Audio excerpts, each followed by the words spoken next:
Welcome back to Euro Football Daily, where today we're looking at 3 Chelsea stars that could leave the club this winter and where we think they should go. Hakim Ziyech. One of the key players on a Morocco side, which became the first African team to go beyond a World Cup quarter-final in Qatar, Hakim Ziyech's performances at the tournament pushed him into 3rd place on his nation's all-time top scorer list, and reminded us all of the talent of a man who counts a Dutch title and a Champions League among his accolades. But away from the Atlas Lions, Ziyech's career is arguably in its worst spot since the creator broke into the Heerenveen side at 19. Ziyech has appeared less for Chelsea since 2020 than he did in the 17-18 campaign for Ajax alone, and the departure of Thomas Tuchel has not improved the situation. Of the Chelsea players to get on the field this season, only Lewis Hall and Carney Chukwuemeka have played fewer minutes than the World Cup semi-finalist. At 29, it's unlikely that Ziyech is going to get a move to one of the world's best teams, though AC Milan remain interested after courting him aggressively over the summer. But perhaps after achieving glory with his nation, he'd settle for getting on the pitch for the last few years of his career. So our pick for the Moroccan is Atalanta. Having netted 98 goals in 1920 and 90 the season after, 3rd and 2nd in Europe in those 2 campaigns, Ledea has stumbled following the departures of Papu Gomez and Josip Ilicic, ranking as the 5th most prolific Italian team last year and now sliding to 6th. The reason is fairly clear. 3 years ago, Atalanta took over 18 shots a game and got nearly 7 on target, while now those numbers are 12 and 3.9, placing them 46th and 52nd in Europe's top 5 leagues respectively. In both cases, actually above Chelsea, but still not where you'd expect Gasperini's outfit to be. Ziyech can certainly help with this. In his heyday in Amsterdam, the attacking midfielder was absolutely uncontainable, putting up 5.8 shots per game and creating a further 4 chances, having a hand in as many attempts on goal as Bournemouth and Nottingham Forest alone so far this term. At that point, his XG was a truly staggering 1.2 per 90. Now that's Haaland territory. And while these stats have of course gone down in London, he still shows the hallmarks of a difference-making creator. Last year, in the equivalent of 15 90 minutes, Ziyech put up 0.5 XG per 90, and either took or created 5.5 shots in a lacklustre Chelsea attack. But that isn't all he did. Making 4 progressive passes, a figure that would rank 4th at Atalanta this season, Ziyech was happy dropping deep and moving the ball upfield, and once it got there, he excelled at playing it into the box too, with around 2 passes into the penalty area. That's actually his lowest figure on record, hitting more than double that at Ajax, and that suggests he'd fit nicely into Gasperini's setup, which still ranks 2nd in Italy for balls into the area, despite his struggles. He'd also had a work rate that rarely gets the attention it deserves, sitting in the top 20% of players in his position for tackles and interceptions per game, and that's another kind of leadership Atalanta need. Falling to 4th in Italy for defensive actions this season, down from 2nd last year and 1st in 2021. Much like Papu Gomez, who only made an impact at the top level when he turned 28, Ziyech could be polished back into his gleaming best by a coach who specialises in reclamation projects. There's still plenty of time for us to see what he can do in a top division. Christian Pulisic.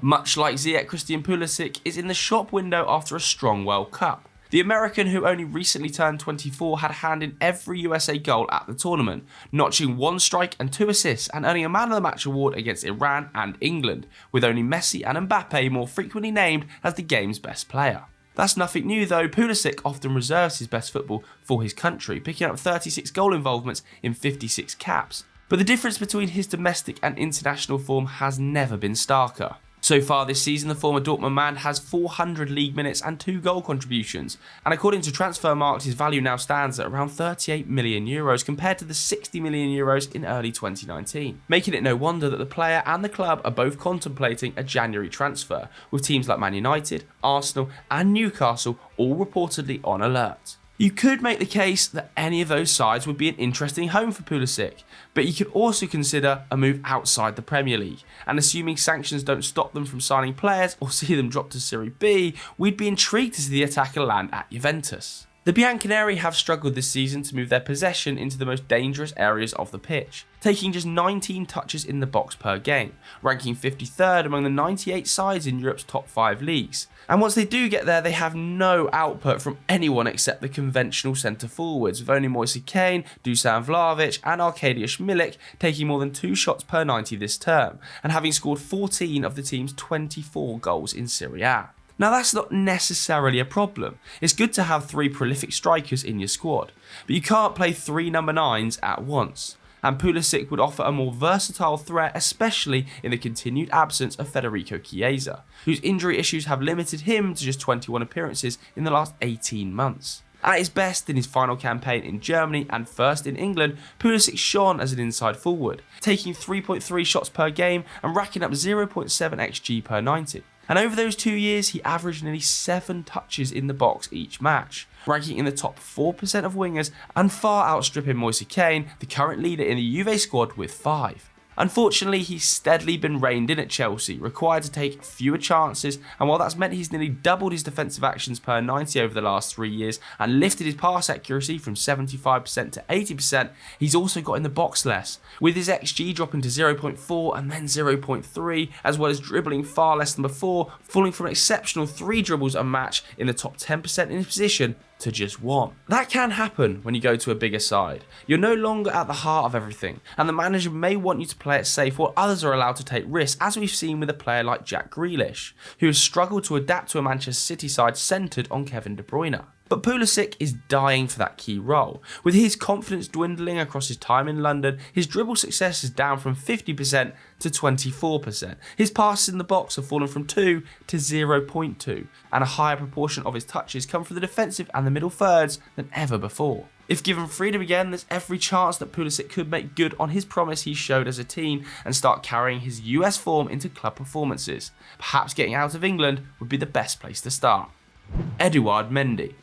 The final player we think could do with a fresh start is Edouard Mendy. Signed for €24 million in 2020, the Senegalese stopper quickly established himself as the number 1 at Stamford Bridge, ousting £72 million Kepa and going on to keep 30 clean sheets across his first 2 campaigns with the Blues. But since the arrival of Graham Potter, Mendy has found himself out of favour, with his Spanish rival reclaiming the spot between the sticks, and he could face further competition soon amid reports Potter is keen to find a younger and more modern passing keeper to anchor his side. On one level, this is no surprise. Chelsea have taken just 1.1 points per game when Mendy has played this season, and Mendy is neither a club icon nor a huge investment which needs to be maximised. But we find it hard to understand how a man who seems so assured over the last 2 years has lost some composure in 2022-23. Currently, Mendy's save percentage is at 68%, the worst he's recorded since 2017, when, as a 24-year-old, he was playing at Rem in League 2.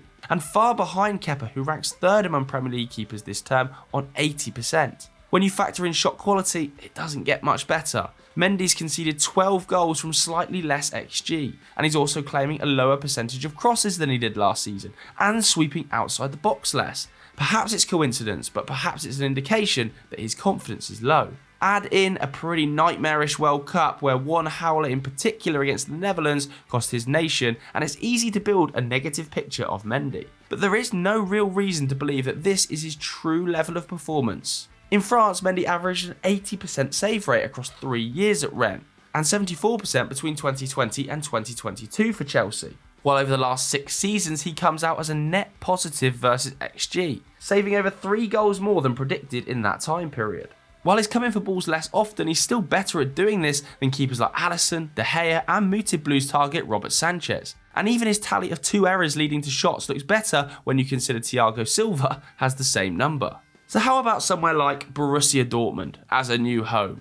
Mendy might not be their typical recruit at 30 years old, but they've had bad luck with keepers in recent years, and more experienced heads between the sticks might not go amiss. Gregor Kobel, signed from Stuttgart in 2021, has failed to impress, prompting the signing of Alexander Meyer last summer, but he hasn't produced better performances either, the pair overall conceding 2.5 goals more than XG would suggest last season, putting Dortmund on track for their biggest underperformance since XG records began. In fact, Dortmund have allowed more than their XG in the last 5 seasons, while the year before that, they broke even. At an increasingly competitive Bundesliga, that does open the door to European football for other teams, with BVB sitting 6th in the division at the time of writing. If they could pick up Mendy cheaply, Dortmund will be getting a stopper who's in the worst form of his life and still playing better than their current options. And if they could return him to his peak, they'll rediscover a vital edge in their bid to challenge Bayern's eternal supremacy. So that was our list of 3 Chelsea players who could do with fresh starts. Have you missed anyone out? Let us know in the comments below. If you enjoyed this video, hit the like button, hit subscribe. Thanks very much for watching. We'll see you later. Bye.